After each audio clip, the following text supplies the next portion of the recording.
నమస్తే, welcome to Suman TV. నేను విష్ణు.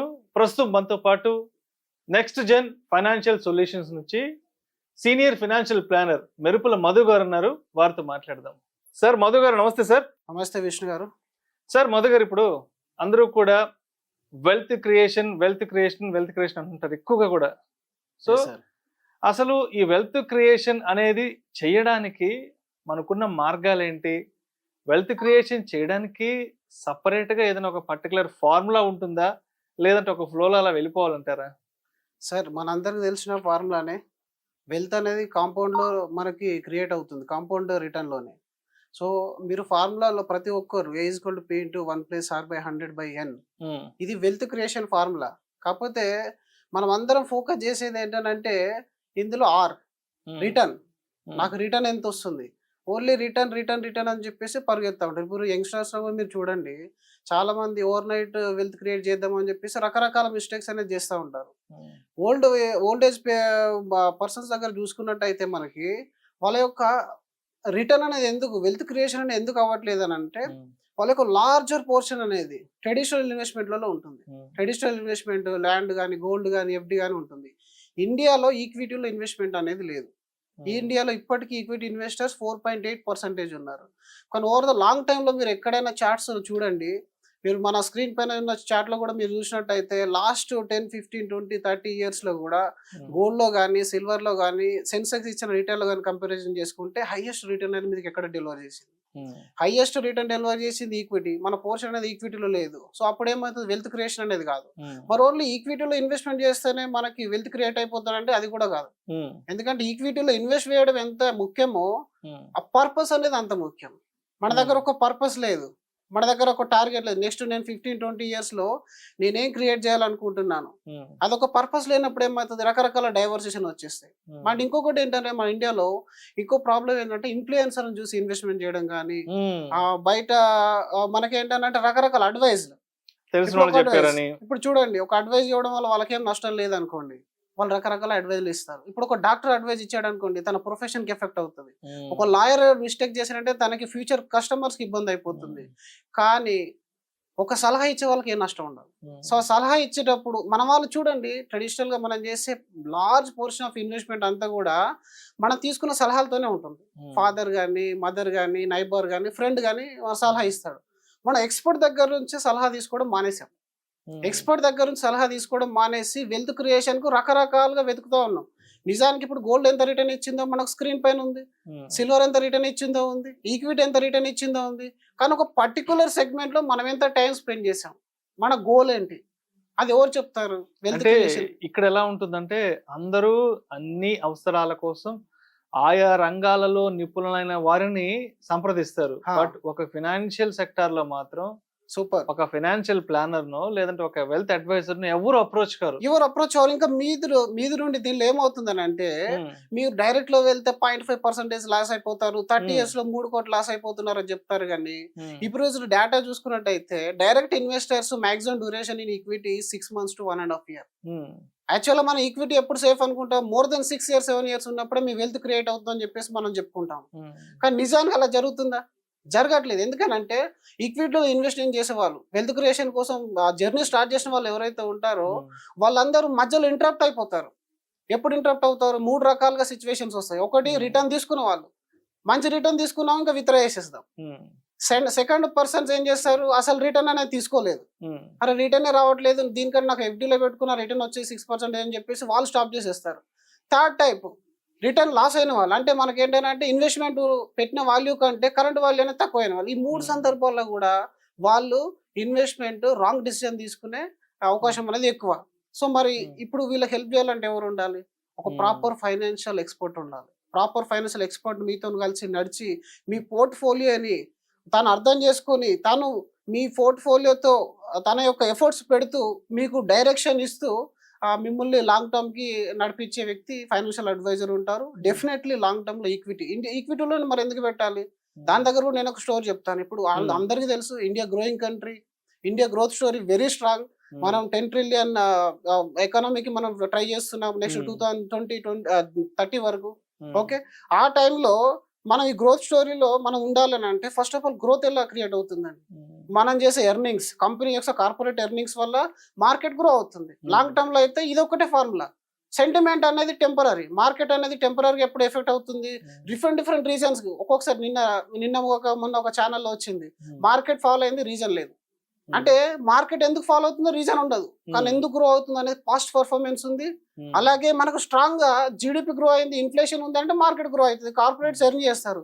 రెండోది, ఇంతకుముందు చెప్పినట్టుగా ఇండియాలో యంగ్ పాపులేషన్ అనేది ఎక్కువ. యంగ్ పాపులేషన్ ఎప్పుడైతే ఎక్కువ ఉంటుందో అప్పుడు ఎర్నింగ్ అనేది ఎక్కువ ఉంటుంది, కన్జప్షన్ అనేది ఎక్కువ ఉంటుంది. డెఫినెట్ గా మార్కెట్స్ లో కార్పొరేట్స్ అనేది ప్రాఫిట్స్ తీసుకుంటాయి. ప్రాఫిట్స్ తీసుకున్నప్పుడు మీ యొక్క షేర్స్ పెరుగుతాయి, షేర్స్ పెరిగినప్పుడు మ్యూచువల్ ఫండ్ పెరుగుతుంది.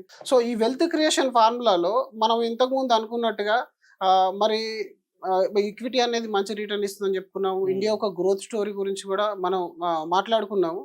సో వెల్త్ క్రియేషన్లో మనం ఒక పర్టికులర్ అడ్వైజర్ ద్వారా మనం స్టార్ట్ చేసాం జర్నీ స్టార్ట్ చేసిన తర్వాత పర్టికులర్గా ఇప్పుడు ఏంటంటే అడ్వైజర్ ద్వారా ఎందుకు స్టార్ట్ చేయాలంటే దానిలో కూడా కొన్ని రకాల ఫెసిలిటీస్ మన కస్టమర్స్కి ఉన్నాయి. ఎందుకనంటే అడ్వైజర్ దగ్గర మీ యొక్క రిస్క్ అనలైజ్ చేసే టూల్స్ ఉంటాయి, మీ పోర్ట్ఫోలియో రివ్యూ చేసే టూల్స్ అనేవి ఉంటాయి. ఇండియాలో వీడి చాలా చాలా తక్కువ. మనం ఈ రోజులో ఈక్విటీ స్టార్ట్ చేసిన ఎవరినైనా అడగండి, వాళ్ళ దగ్గర అసలు దేని న్యూస్ స్టార్ట్ చేశారంటే పాస్ట్ పర్ఫార్మెన్స్ చూసిన వాళ్ళు ఏమవుతారు, మార్కెట్ ఎప్పుడైతే డౌన్ అవుతుంది, ఇప్పుడు జీరోదా కానీ డిఫరెంట్ పేటిఎం కానీ డైరెక్ట్ ఇన్వెస్ట్మెంట్ ప్లాట్ఫామ్స్ ఏవైతే ఉన్నాయో వాటిలో ఇన్వెస్ట్ చేసిన ప్రతి ఇన్వెస్టర్ మార్కెట్ డౌన్ అయినప్పుడు ప్యానిక్ అయిపోతుంది. ఎందుకంటే ఆయన దగ్గర విజన్ లేదు. మార్కెట్లో ఇప్పుడు ఫ్యూచర్లో నేను ఒక 20 years లో 15 years లో నేను ఏం చేయాలనే విజన్ లేదు. మార్కెట్ డౌన్ అవుతుంది అంటే ఇంకేం వస్తాడు, ప్యానిక్ అయిపోయి విత్డ్రా చేసేస్తాడు. Most of retail investors in India ఈ మిస్టేక్స్ కంటిన్యూస్ గా చేస్తున్నారు. ఇప్పుడు కోవిడ్ టైంలో ఏమైంది, మార్కెట్ అంతకు చాలా చాలా డౌన్ లోకి వెళ్ళిపోయింది మార్కెట్. అప్పుడు ఏం చేస్తారు, మన ఇన్వెస్టర్స్ అందరు కూడా విత్డ్రావల్ చేసేసారు, మళ్ళీ పెరుగుతున్నప్పుడు ఇన్వెస్ట్మెంట్ చేశారు. వెల్త్ ఎలా క్రియేట్ అవుతుంది? ఈక్విటీలో వెల్త్ క్రియేట్ చేసుకోవాలి అంటే ఫస్ట్ ఇండియా యొక్క గ్రోత్ స్టోరీని అర్థం చేసుకోవాలి, అడ్వైజర్ ని పెట్టుకోవాలి. దాని తర్వాత ప్రాపర్ గా ఎలాంటి డిస్టర్బెన్సెస్ లేకుండా మీ యొక్క ఇన్కమ్, మీ యొక్క కెపాసిటీ ఇప్పుడు 100 రూపీస్ అయితే 2 రూపీస్ ఇన్వెస్ట్మెంట్ చేస్తా అంటే మీ వెల్త్ క్రియేట్ అవ్వదు. చాలా మందికి ఇది ఒక పెద్ద కన్ఫ్యూజన్. సార్ మా దగ్గర అయితే ఆస్తులు ఉన్నాయి కానీ అవసరానికి డబ్బులు లేవంటే మీ ఇన్వెస్ట్మెంట్ అలా ఉంది. మరి ఇప్పుడు మీరు ఏ ఇండియన్ హౌస్ హోల్డ్ అయినా చూడండి, majority of person real estate, gold అని ఎఫ్డీలో ఉంటుంది, ఈక్విటీలో ఉండవు. దానివల్ల ఏమైతే సమయానికి డబ్బులు ఉండవు, ఆస్తులు ఉంటాయి కానీ సమయానికి డబ్బులు ఎప్పుడైతే మీ దగ్గర లేవో మీరు అప్పు చేస్తారు, లేదా బయట నుంచి లోన్ తీసేసుకుంటారు, క్రెడిట్ కార్డ్ స్వైప్ చేస్తారు. అసెట్ రిచ్ క్యాష్ పూర్ లాంటిది చాలా వీడియోలో మనం చూసుకున్నాం కదా. ఆ టైంకి ఏమవుతుంది, మీరు ఒక్కసారి కానీ లోన్ తీసుకున్నారంటే మీ భవిష్యత్తు ఇన్కమ్ ని మీరు ఈ రోజు ఖర్చు చేసినట్టే. భవిష్యత్తు ఇన్కమ్ ఈ రోజు ఖర్చు చేస్తే భవిష్యత్తు ఎట్లా డిఫికల్ట్ అయిపోతుంది మనకి. సో దాన్ని మీరు ఇప్పుడు ఏం చేయాలి, వెల్త్ క్రియేషన్ లో నంబర్ 1 మీరు లాంగ్ టర్మ్ విజన్, మాక్సిమం మీరు ఎంత ఇన్వెస్ట్మెంట్ చేయగలుగుతారు లాంగ్ టర్మ్ కి అది డిసైడ్ చేసుకోవాలి. మీకు ఒక కార్పస్ క్రియేట్ చేసుకోవాలి, ఫ్యామిలీకి ఒక కార్పస్ ఉండాలి. నేను చెప్పేది ఏంటంటే ఇన్వెస్ట్మెంట్ అనేది ఏం పర్పస్ పెట్టుకుంటామంటే చాలా మంది హైయర్ ఎడ్యుకేషన్ సార్, మా పిల్లలకు మ్యారేజ్ కోసం సార్ అని చెప్పేసి రిటైర్మెంట్ అని అంటారు. వీటన్నిటి కలిపి మీరు ఒక కార్పసే టార్గెట్ చేయండి. ఫ్యామిలీ అంతా కలిసి హస్బెండ్ అండ్ వైఫ్, వీలైతే పేరెంట్స్ కూడా కూర్చొని మన యొక్క భవిష్యత్ అవసరాలు ఏంటి, మనం ఏం చేస్తే ఆ అవసరాలను ఈజీగా క్లియర్ చేయగలుగుతాం. ఇప్పుడు చూడండి, చిల్డ్రన్ మ్యారేజ్ కానీ మీకు వాళ్ళ ఎడ్యుకేషన్ కానీ మీరు ప్లాన్ చేసినా చేయకుండా ఆగవు. అయితే ప్లాన్ చేస్తే బాగుంటుంది, ప్లాన్ చేయకుండా ఆగదు. కానీ కొన్ని ఎమర్జెన్సీలు వస్తాయి. ఫర్ ఎగ్జాంపుల్ మెడికల్ ఎమర్జెన్సీ ఉంది, మెడికల్ ఎమర్జెన్సీలో ఒక్కొక్కసారి ఇన్సూరెన్స్ లో కవర్ కానీ ప్రాబ్లం కూడా వస్తుంది. మరి ఆ టైంలో ఏం చేస్తాం మనం?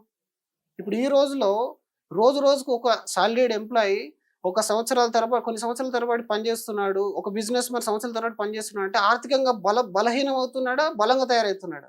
అది మనం అర్థం చేసుకోవాలి. డే బై డే మనం బలహీనం అయిపోతున్నాం. ఎందుకు? మన దగ్గర లిక్విడ్ అసెట్స్ లేవు. మన సేవ్ చేసేది అంతా కూడా నాన్ లిక్విడ్ అసెట్స్ లోకి వెళ్తుంది, మనకు అవసరానికి అందదు, అప్పుల పాలైపోతాం. ఇంకొకటి వెల్త్ క్రియేషన్ ఫార్ములాలో ఇంకొక మిస్టేక్ ఏంటంటే మీరు లో రిటర్న్ జనరేట్ చేసే అసెట్స్ ని ఉంచుకుంటున్నారు, హై రిటర్న్ జనరేట్ చేసే లిక్విడ్ అసెట్స్ ని సెల్ చేస్తున్నాడు ఎమర్జెన్సీలో. దానివల్ల కూడా మీ వెల్త్ డిస్టర్బ్ అయిపోతుంది. సో ఇప్పుడు మనం అర్థం చేసుకోవాలి, నా ఎమర్జెన్సీస్ అనేది కంపల్సరీగా వస్తాయి. ఎమర్జెన్సీ ఇప్పుడు చాలా మంది ఎమర్జెన్సీ అంటే ఇన్సూరెన్స్ అని అనుకుంటారు. ఇన్సూరెన్స్ లో ఫార్ములా ఉంటుంది, మీరు ఇన్కమ్ కి 20 times మీరు లైఫ్ ఇన్సూరెన్స్ కవరేజ్ తీసుకోవాలి. దానివల్ల మీకు ఏమైనా అయిపోతే ఆ 20 times అంటే 10 lakhs ప్యాకేజ్ ఉన్న వ్యక్తికి ఒక 2 crores కవరేజ్ అనేది ఉంటే వాళ్ళ ఫ్యామిలీ స్టేబుల్ గా ఉంటుంది ఒకవేళ ఏమన్నా అయినా కూడా. కానీ ఫ్యామిలీ కార్పస్ గురించి ఎవరు మాట్లాడారు. ఫ్యామిలీ పర్పస్ అట్లీస్ట్ మీ ఇన్కమ్ కి 10 రెట్లు మీరు టార్గెట్ పెట్టుకోండి. ఈ రోజు మీ ఇన్కమ్ 10 లక్షలు 12 లక్షలు అయితే కనీసం 10 రెట్లు అంటే కోటి 1,20,00,000 రూపాయలు కనుక మ్యూచువల్ ఫండ్ లో పోర్ట్ఫోలియో మీరు క్రియేట్ చేయగలిగితే మీ ప్రతి అవసరానికి ఆదుకుంటుంది.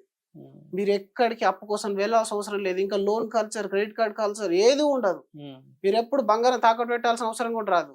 హాయిగా ఉంటుంది. మనకి ఏంటంటే జర్నీ అంత ఈజీ అయిపోతుంది అనమాట. ఇప్పుడు చూడండి, లోన్లు అయితే వస్తాయి కదా అని చెప్పేసి అందరూ దీనంగా ఉంటారు. ఇప్పుడు లోన్ అయితే ప్రతిదానికి లోన్ అయితే వచ్చేస్తుంది. కానీ కొన్ని సందర్భాలు వస్తాయి. ఇప్పుడు మన బ్రదర్ కో సిస్టర్ కో ఎమర్జెన్సీ వచ్చింది. లోన్ తీసుకునేంత టైం ఉంటుందా మనకి? మన ఫ్యామిలీలో మెడికల్ ఎమర్జెన్సీ రాత్రికి రాత్రి వచ్చేసింది. ఇన్సూరెన్స్ కంపెనీ నుంచి అప్రూవల్ లేట్ అయింది. హాస్పిటల్ కూడా అయితే ఆపడు కదా. మన కోసం అని చెప్పేసి ఎమర్జెన్సీ ఆపరేషన్ తీసుకెళ్ళలేడు. మరి ఆ సందర్భంలో మనం ఏం చేస్తాం అంటే, మన దగ్గర పోర్ట్ఫోలియో ఉందనుకోండి, పక్క వాళ్ళని అడిగి తీసుకోగలుగుతాం. పోర్ట్ఫోలియో లేదు మన దగ్గర. ఇప్పుడు ల్యాండ్ అమ్మి వాళ్ళు అప్పు తీర్చాలంటే ఎవరైనా అప్పిస్తారా? ఎవరు కూడా అప్పు ఇవ్వరు. సో వెల్త్ క్రియేషన్ లో మనం ఏది హై రిటర్న్ ఇచ్చే అసెట్ క్లాస్ ఉంది అనేది మన పేపర్ మీద నోట్ చేసుకోండి. మీరు ఒక ఎక్సెల్ షీట్ తీసుకుంటారా, డైరీ తీసుకుంటారా, మీరు FD, real estate, gold, silver and equity 4 columns వేసేసి కింద ఒక 4-5 పాయింట్స్ నేను చెప్తాను, మీరు నోట్ చేసుకోండి బాగా. ఒకటి, అన్నిటికంటే ముఖ్యం లిక్విడిటీ. నాకు అవసరం ఉన్నప్పుడు ఇది నాది లిక్విడ్ క్యాష్ రూపంలోకి మారుతుందా. సెకండ్, రెగ్యులేషన్ ఉందా లేదా. ఇప్పుడు నేను అసెట్ అయితే క్రియేట్ చేస్తున్నాను, రేపు పొద్దున దానిలో రెగ్యులేటర్ లేకపోతే ఏమవుతుంది, అది మళ్ళీ ప్రశ్నార్థకం అయిపోతుంది ఫ్యూచర్ లో విత్డ్రావల్. థర్డ్ థింగ్ ఏంటంటే డైవర్సిఫికేషన్. మరి డైవర్సిఫికేషన్ ఉందా? నేను రకరకాల రంగాల్లో నేను ఇన్వెస్ట్మెంట్ చేయాలనుకుంటున్నాను. నేను ఇన్వెస్ట్ చేస్తున్నాను, బిజినెస్ చేస్తున్నాను, అది కూడా అర్థం చేసుకోండి. ఇప్పుడు చాలా మంది ఏమంటారంటే అసెట్, నేను ఒక చిన్న ఎగ్జాంపుల్ చెప్తాను. 2% ఇంట్రెస్ట్ ఇచ్చే వాళ్ళు ఉంటారు కదా. అందరు ఏమనుకుంటారు, సార్ మీకు ఈక్విటీలో 15% రిటర్న్ వస్తుంది, బట్ మీరు 2% ఇంట్రెస్ట్ ఇస్తే బయట 24% వర్కౌట్ అవుతుందని చెప్తారు. అదొక బిజినెస్ అండి, మీరు అర్థం చేసుకోవాలి. అక్కడ మనం ఫిజికల్, ఇప్పుడు షేర్స్ లో ట్రేడింగ్ చేయడం కూడా ఒక బిజినెస్. మ్యూచువల్ ఫండ్ లో ఇన్వెస్ట్మెంట్ చేయడం అనేది ఇన్వెస్ట్మెంట్. మ్యూచువల్ ఫండ్ లో మనీ పెట్టడం అనేది ఇన్వెస్ట్మెంట్. ఎందుకంటే ఇక్కడ మీరు ఇన్వాల్వ్ అవ్వట్లేదు. ఇన్వాల్వ్ అయితే అది బిజినెస్ అవుతుంది. ఇన్వాల్వ్ కాకుండా అది మీకు ఇన్వెస్ట్మెంట్ అయిపోతుంది. సో దీనికి తేడా కూడా మనం తెలుసుకోవాలి. అది మనం చేసేది ఇన్వెస్ట్మెంట్ కాదనేది కూడా అన్ని కాలమ్స్ లో మీరు టిక్ చేసుకోండి. ఆ తర్వాత నెక్స్ట్ జనరేషన్స్ కి అది ట్రాన్స్ఫర్ చేయడానికి ఈజీగా ఉందా లేదా. ఇప్పుడు నేనైతే మరొక టార్గెట్ పెట్టుకున్నాను, మధ్యలో దాన్ని మెజర్ చేయగలుగుతాను. ఈ రోజు కరెంట్ నేను ఎక్కడి వరకు రీచ్ అయ్యాను, నా ₹1,00,00,000 టార్గెట్ మ్యూచువల్ ఫండ్ అనుకుంటే ఈ రోజు నేను ఎంతవరకు రీచ్ అయ్యాను. ఇదే టార్గెట్ మీరు గోల్డ్ లో పెట్టుకోండి, రీచ్ కాగలుగుతారా? కాలేరు కదా. దాన్ని చెక్ చేయలేరు. ఈ రోజు నా కరెంట్ రియల్ ఎస్టేట్ వర్త్ ఎంత అనేది మనం చెక్ చేయలేము. కానీ మ్యూచువల్ ఫండ్ లో, ఈక్విటీలో మీరు ఈ రోజు వర్త్ ఏందనేది చెక్ చేసుకోవచ్చు. అలాగే మీ యొక్క పోర్ట్ఫోలియో నెక్స్ట్ జనరేషన్, రేపు ఏదైనా మనకి ఏమైనా రిస్క్ అయింది అనుకోండి. ఇప్పుడు మనం ఏదైనా ల్యాండ్ కొనాలి, ఫర్ ఎగ్జాంపుల్ చాలా మంది కరీంనగర్, వరంగల్, డిఫరెంట్ డిస్ట్రిక్ట్స్ నుంచి హైదరాబాద్ లాంటి సిటీలో మనం సెటిల్ అవుతున్నారు. వాళ్ళు ఒక ల్యాండ్ తీసుకోవాలంటే ఫస్ట్ ప్రియారిటీ ఏం చెక్ చేస్తారు సార్ అంటే, మనం అంటే ఇక్కడ అయితే డెవలప్మెంట్ స్కోప్ ఎంత ఉంది, డెవలప్మెంట్ స్కోప్ ఒకటి. సెకండ్, దానికన్నా ముందు ఇంకా అందరికి భయం ఉంటుంది. అంటే ఆ ల్యాండ్స్ ఎంత సేఫ్, ఎంత సేఫ్టీ, నేను ఎంత ఈజీగా అమ్మగలుగుతాను, నాకు దగ్గర ఉందా లేదా, ఏమైనా డబుల్ రిజిస్ట్రేషన్స్ ఏమైనా ఉన్నాయా. అయితే నేను హైదరాబాద్ లో అయినా కొనాలి, లేదా నా ఓన్ నేటివ్ ప్లేస్ లో అయినా కొనాలి. ఇప్పుడు ఇక్కడ ఏంటంటే దీన్నే సేఫ్టీ అంటాం. మరి సేఫ్టీ డిఫరెంట్ అసెట్ క్లాసెస్ లో మీరు పెడతాను. ఇప్పుడు రీసెంట్ గా ఒక ఆయన ఇన్స్టాగ్రామ్ లో చూసాడు, 10,000 కనుక మీరు ఇన్వెస్ట్మెంట్ చేయగలిగితే 2,500 ETF లో చేయండి, 2,500 గోల్డ్ లో చేయండి. ఇట్లా డిఫరెంట్ చేస్తే నీకు ఒక వెల్త్ ఎంత క్రియేట్ చేయాలనే ఆలోచన గానీ నీ మైండ్ లో కూర్చోదు అసలు. రైట్. ఒక్కటి అసెట్ క్లాస్ ఎంచుకోండి, అన్ని ఫీచర్స్ ఉండేలాగా. సో మొత్తానికి ఏ అసెట్ క్లాస్ ని ఎలా వాడితే, ఎలా వాడగలిగితే మరి సంపద సృష్టి చేయొచ్చు అనే దాని గురించి చాలా చక్కగా తెలియజేశారు. Thank you sir. Thank you so much Madhu garu. Thank you so much Vishnu గారు.